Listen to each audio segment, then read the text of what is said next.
Hello students, आज हम एक बहुत ही स्पेशल वर्ड पढ़ने जा रहे हैं जिसका नाम वर है।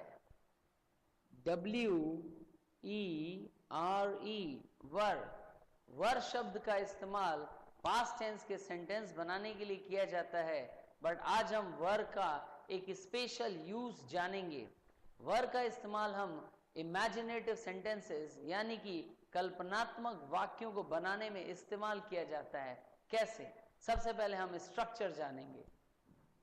हमारा स्ट्रक्चर है if plus subject plus were plus other words.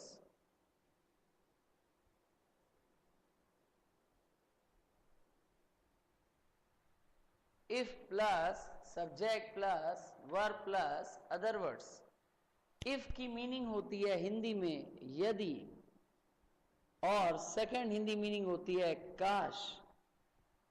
यदि मैं कहूं काश मैं चिड़िया होता, तो इस तरह के सेंटेंसेस बनाने के लिए हम वर वर्ड का यूज करते हैं, यानी कि हम वॉज की जगह वर वर्ड का यूज करके हम इमेजिनेटिव सेंटेंसेस यानी कल्पनात्मक वाक्य को बनाने का अभ्यास करते हैं। यानी कि अगर हमें कल्पनात्मक वाक्य बनाने हैं, जैसे हम अक्सर कहते हैं कि मैं तुम्हारी जगह होता, काश मैं चिड़िया होता, काश मैं इस देश का प्रधानमंत्री होता, यदि मैं तुम होता, यदि वे मेरे माता पिता होते। इस तरह के सेंटेंसेस को बनाने के लिए हम वर WERE वर वर्ड का यूज करते हैं। Any doubt? अब हम कुछ एग्जाम्पल्स देखते हैं। काश वह मेरा भाई होता, if he were my brother, if he were my brother। इस तरह के सेंटेंसेस में हम लास्ट में फुल स्टॉप न लगा के नोट ऑफ एक्सक्लेमेशन मार्क लगाते हैं, यानी कि विस्मयादि बोधक चिन्ह का इस्तेमाल किया जाता है। काश वे मेरे माता पिता होते, if they were my parents।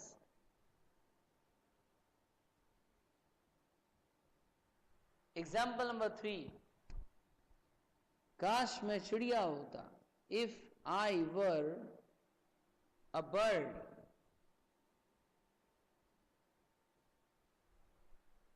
काश मैं इस देश का प्रधानमंत्री होता, if I were the PM of this country।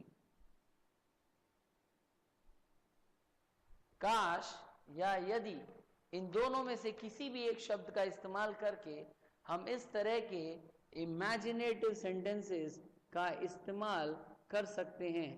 आप बहुत सारे इमेजिनेटिव सेंटेंसेस का प्रयोग या वाक्य इस स्ट्रक्चर से आप बहुत ही सरल रूप से बना सकते हैं। यदि मैं तुम्हारी जगह होता, if I were you, if I were you. यदि मैं तुम्हारी जगह होता, यदि मैं तुम होता, या यदि मैं तुम्हारी जगह होता, दोनों की इंग्लिश होती है इफ आई वर यू। काश तुम एक पशु होते, इफ यू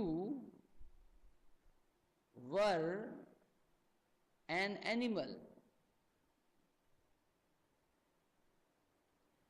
काश तुम एक पशु होते।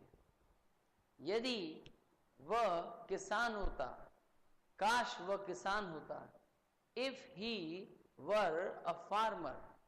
काश वह रानी होती, if she were a queen. काश मैं एक लड़की होता, if I were a girl. काश तुम एक पक्षी होते, if you were a bird. इसी सेंटेंस स्ट्रक्चर में हम थोड़ा और सुधार कर सकते हैं, या इसी सेंटेंस स्ट्रक्चर को हम थोड़ा और बढ़ा सकते हैं। कैसे, वो हम सीखते हैं।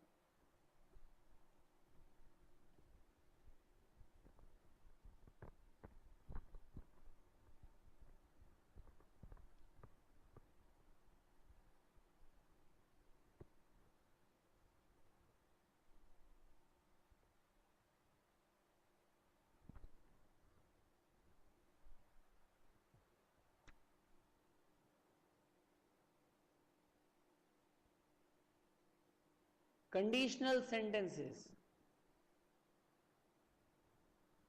हमारा जो पिछला स्ट्रक्चर था वो इमेजिनेटिव सेंटेंसेस के लिए था। वर का इस्तेमाल करते हुए हम शर्त सूचक वाक्य यानी कि कंडीशनल सेंटेंसेस भी बनाते हैं। उसका स्ट्रक्चर इस प्रकार है, if plus subject plus verb plus other words.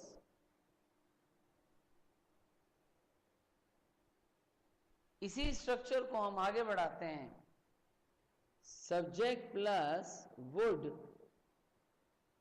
Plus verb first form और उसके आगे हम ऑब्जेक्ट लिखते हैं प्लस ऑब्जेक्ट, यानी कि subject plus would plus first form plus object, right. अगर हम अपना sentence if I were you से स्टार्ट करते हैं, यानी कि इसकी हिंदी होती है यदि मैं तुम्हारी जगह होता। इसकी हिंदी होती है इफ आई वर यू, यदि मैं तुम होता, यदि मैं तुम्हारी जगह होता, करेक्ट, तो मैं उसकी सहायता करता। If I were you I would help him. यदि मैं तुम होता या तुम्हारी जगह होता, मैं उसकी सहायता करता, आई वुड हेल्प हिम। इस तरह के सेंटेंसेस को हम वर से बनाते हैं, लेकिन अब ये जो सेंटेंसेस होते हैं ये इमेजिनेटिव सेंटेंसेस ना होकर कंडीशनल सेंटेंसेस कहलाते हैं, right. These sentences are called conditional sentences. Now these sentences are not imaginative sentences. Means इसमें condition है, यानी शर्त है कि यदि मैं तुम होता या यदि मैं तुम्हारी जगह होता तो मैं उसकी सहायता करता, राइट। यदि काश मैं तुम्हारी जगह होता, इफ आई वर यू, मैं उसको दंडित करता, I would punish him, I would punish him. यदि मैं तुम होता और यदि मैं तुम्हारी जगह होता तो मैं ऐसा नहीं कहता, I would not speak like this। यदि मैं तुम होता या मैं तुम्हारी जगह होता तो मैं इस तरह से नहीं बोलता या मैं इस तरह से नहीं कहता। इस तरह के जब हमें वाक्य बनाने होते हैं वर शब्द से, यानी कंडीशनल वाक्य, तो हम वर का वर्ड इस्तेमाल एक बार और करते हैं, राइट। यदि मैं तुम्हारी जगह होता, इफ आई वर यू, तो मैं उसका प्रपोजल यानी मैं उसका प्रस्ताव स्वीकार कर लेता, I would accept his proposal. मैं उसका प्रपोजल स्वीकार कर लेता।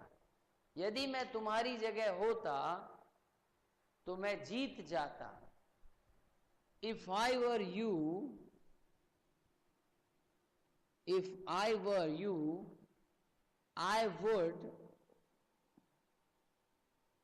डेफिनेटली, मैं निश्चित रूप से जीत जाता, I would definitely win, I would definitely win. इस तरह के वाक्यों को हम वर शब्द से बहुत ही आसानी से, स्टूडेंट्स, इंग्लिश लैंग्वेज में हर वर्ड का एक स्पेशल यूज होता है। आज हमने सीखा कि हम वर शब्द से, यानी कि वर एक हेल्पिंग वर्ब से किस किस तरह के वाक्य बना सकते हैं। नॉर्मली अगर हम देखें तो वर वर्ड का यूज पास्ट टेंस के लिए किया जाता है, लेकिन आज हमने सीखा कि वर शब्द से हम इमेजिनेटिव सेंटेंसेस और कंडीशनल सेंटेंसेस कैसे बनाते हैं। आज के लिए इतना ही। Thank you my dear students, thank you.